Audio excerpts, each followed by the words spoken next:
Conosco quell'azienda, è un'azienda assolutamente all'avanguardia. Ho avuto modo anche di visitarla, cioè, forse un anno fa, poco prima di ottobre, e mi ricordo insomma, le attenzioni per tutti i temi della sicurezza. Adesso è un'azienda grande e strutturata, però è giusto, ha ragione Ferrari, hanno ragione tutti quelli che chiedono e noi siamo a disposizione.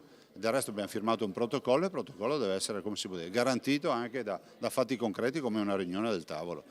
Luca Zaia se la ricorda bene quell'azienda dove l'anno scorso durante una visita certamente ha incrociato lo sguardo del 44enne di Ponte di Piave schiacciato da un braccio meccanico alla 3B di Salgareda nel Trevigiano. Un'azienda modello come tante in questo Veneto sul quale da gennaio ad oggi pesano però 50 croci. Tante sono state le morti bianche da inizio anno. È Treviso con 13 vittime a guidare la triste classifica, seguita da Verona con 12 e poi Venezia 9, Vicenza 5, Padova 4, Rovigo 3 e Belluno 2.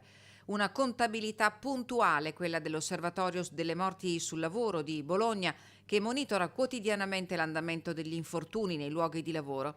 In Veneto dalla scorsa primavera si è aperto un tavolo allargato sulla sicurezza, la cui convocazione è stata sollecitata ieri dal segretario regionale della CGIL, Cristian Ferrari. Ci siamo peraltro anche con una vicenda, come si può dire, assolutamente particolare, perché stiamo parlando in questo caso di un lavoratore che era lì da 20 anni e quindi cioè, non possiamo neanche parlare di un neofita.